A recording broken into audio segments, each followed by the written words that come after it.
اور یہ سب P D M کا پہلا مرحلہ بھی گزشتہ سال کے آخری مہینے دسمبر میں ہی ختم ہوا ہے، وہ کتنا کامیاب رہا؟ وہ جو لاہور کا آخری جلسہ ہوا تھا اس کے بعد اس تحریک کو کیا مزید مومنٹم ملا، یا یہ تحریک سلو ہو گئی ہے؟ کیا ایک موومنٹ کے طور پر اس تحریک کو اس وقت ہم کامیاب کہہ سکتے ہیں؟ کیا سمجھتے ہیں آپ؟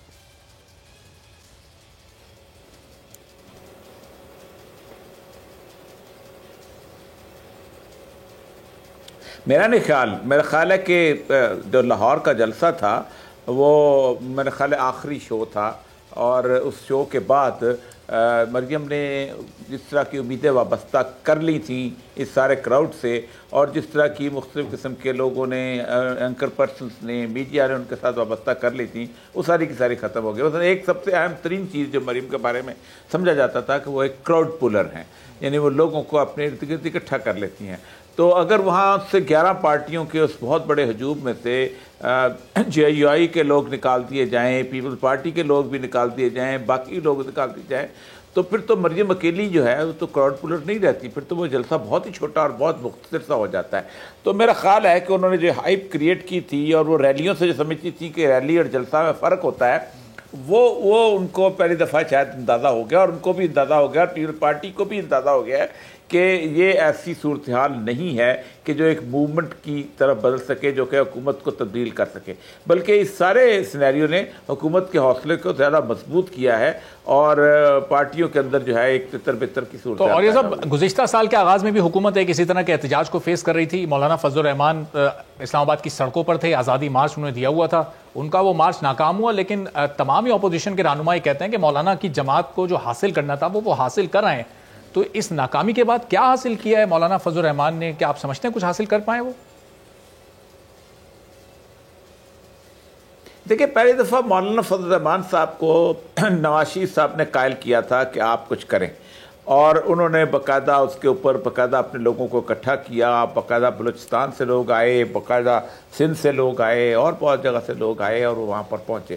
اور اس کا جو بیسک فائدہ ہوا، اہم ترین فائدہ ہوا یہ کہ ان کی تھریٹ کی وجہ سے نواز شریف صاحب کی ڈیل طے ہو گئی، اور نواز شریف صاحب جو تھے وہ اپنی بیماری کا بہانہ کرتے ہوئے پاکستان سے باہر چلے گئے اور وہاں جا کے بیٹھ گئے۔ اگلی ڈیل جو تھی وہ اس کے ساتھ ہونی تھی، مریم نواز کے باہر جانا تھا، لیکن عمران خان صاحب چونکہ بیچ میں آ گئے اور انہوں نے نہ کیا، تو وہ ڈیل جو ہے اس کا مکمل طور پر پورا فائدہ نہ اٹھایا جا سکا۔ چلیں تو صاحب وہ ڈیل تو کامیاب نہیں ہو سکی، لیکن اب حکومت کیا میاں نواز شریف کو واپس لانے میں ابھی حکومت کامیاب ہوگی؟ جس طرح ان کا پاسپورٹ اب یہ کینسل کرنے جا رہے ہیں، تو اس کے بعد کیا برطانیہ کو ڈیپورٹ کرنا پڑے گا میاں صاحب کو قانونی طور پر؟ کیا میاں صاحب کسی مشکل میں آ سکتے ہیں؟ کیا سمجھتے ہیں آپ اس بارے میں؟ نہیں، ڈیپورٹ تو نہیں کر سکتا، ڈیپورٹ کا مسئلہ ہے تو ٹریول ٹائم کا مسئلہ ہوتا ہے، ٹریول تو ظاہر بات ہے وہ وہاں، بلکہ ان کے لیے مزید آسانی پیدا ہو جائے گی، کیونکہ وہ جا کے ایمبیسی میں اپلائی کریں گے کہ میرا پاسپورٹ جو ہے وہ ایکسپائر ہو گیا، مجھے پاسپورٹ جاری کیا جائے۔ پاسپورٹ وہ تو اگر آپ ان کا پاسپورٹ ختم کرتے ہیں تو ایک بہت بڑا ریزن بن جائے گا۔ لندن میں بیٹھ کر بھی تو علاج نہیں کرا رہے نا، وہ وہاں بیٹھ کر سیاست کر رہے ہیں، تو کیا ان کو واپس آنا چاہیے؟ یوں کر لیں کہ کیا وہ واپس آئیں گے؟ کیا سمجھتے ہیں آپ، واپس آ جائیں گے وہ جلدی؟ نہیں، پہلی بات تو یہ ہے کہ بیماری کا علاج اگر ہونا ہوتا تو 1 سال ہو گیا ان کو گئے ہوئے، اس کے کسی ڈاکٹر کے پاس گئے ہوتے، کسی اسپتال میں گئے ہوتے، کوئی آپریشن کی ڈیٹ آئی ہوئی تھی، کوئی شیڈول طے ہوا تھا، وہ وہاں پر آرام کرنے گئے تھے اور اپنے طور پہ اس کو وہاں سے سیف ہیون میں گئے تھے، اور واپس آنا ہوتا تو اس طرح جاتے ہی نہ کبھی۔ تو اب چلیں اور یہ سب ذرا پی ڈی ایم پر ہی واپس آ جاتے ہیں۔ یہ پی ڈی ایم اور اس کی لیڈرشپ خاص طور پر اس کے سربراہ مولانا صاحب چاہتے کیا ہیں؟ کل محمد علی درانی صاحب سے ان کی ملاقات ہوئی ہے، اب کیا وہ ملاقات اور پھر جو شہباز شریف صاحب سے درانی صاحب کی ملاقات ہوئی تھی کوئی اثر ڈال سکتی ہے پی ڈی ایم کی اس تحریک پر؟ کیا آپ کو لگتا ہے؟ دیکھیں، پہلی بات تو یہ ہے کہ مولانا فضل الرحمان کسی نہ کسی حد تک اب فیس سیونگ چاہتے ہیں، کیونکہ ظاہر بات ہے جس وقت وہ وہاں پہنچے تھے تو اپنا اسلام آباد میں آپ کو یاد ہوگا کہ وہ خود چودھری ظہورلائی اور چودھری شجاعت وغیرہ سے ملنے کے لیے چلے گئے تھے، وہاں پر ان کے گھر گئے تھے، وہاں سے دھلنے سے اٹھ کے گئے تھے، اور وہ چاہتے تھے کہ انہیں کوئی نہ کوئی راستہ ملے تاکہ وہ عزت سے واپس ہو سکے۔ اب اس وقت اگر آج پیپلز پارٹی استعفے لے کے نہیں آتی، اور اس کے ساتھ ساتھ نون لیگ کا بھی معاملہ ہے، ان کی اپنی پارٹی کا بھی مسئلہ بہت عجیب و غریب ہے، تو وہ چاہیں گے کہ کوئی نہ کوئی ایسا راستہ نکلے کہ جس میں ان کو کہا جائے کہ جی آپ ہمیں وقت دے دیں، ہم اس کو ٹھیک کریں گے۔ تو وہ محمد علی درانی کا وہاں آنا جو ہے وہ بغیر وجہ کے تو نہیں، بغیر کسی ملاقات کے تو نہیں ہو سکتا نا، بغیر کسی کانسنٹ کے تو نہیں ہو سکتا۔ نارملی جب اس قسم کی موومنٹ چلتی ہیں تو اس وقت آپ کو پتہ ہونا چاہیے کہ اس طرح کی ملاقاتیں جو ہیں وہ موومنٹ کے لیے خطرناک ہوتی ہیں.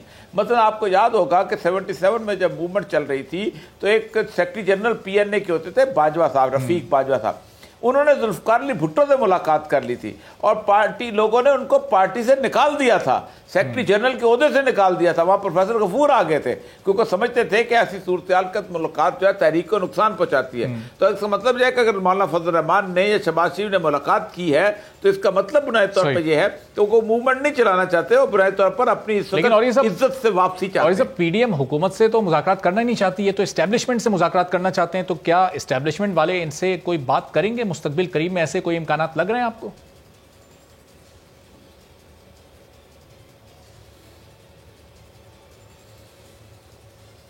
جی اور یہ سب نہیں, اسٹیبلشمنٹ کے سارے آدمی ہیں. آپ کیا سمجھتے ہیں نواز شریف صاحب اسٹیبلشمنٹ کے آدمی نہیں ہیں؟ آپ کیا سمجھتے ہیں پیپلز پارٹی اسٹیبلشمنٹ کی آدمی نہیں؟ سب اسٹیبلشمنٹ کیا, کس نے کہا کہ اسٹیبلشمنٹ کے نہیں ہوتا؟ اسٹیبلشمنٹ سے بات تو اس وقت ہوتی ہے جب براہ راست آپ GHQ میں جا کے بیٹھ کے بات کریں یا براہ آپ GGISI سے بات کریں. اور وہ بات کرنے کی نہ کسی, آپ مجھے بتائیے کیا بات کریں گے اسٹیبلشمنٹ سے؟ یہ کریں گے کہ آپ جناب الیکشن میں دھاندلی کرتے ہو, وہ مانیں گے آپ کی دھاندلی؟ کس قانون کے تحت کرتے ہیں؟ آپ کے پاس کوئی راستہ ہی نہیں ہے. آپ مجھے بتائیے کہ کیا کوئی اختیارات ملے ہوئے ہیں جن کو ختم کرنا ہے؟ ان سے کوئی اختیارات نہیں ملے. کیا وہ آئینی ذمہ داری ہے ان کی کہ وہ مداخلت کرتے ہیں؟ نہیں ہے ذمہ داری.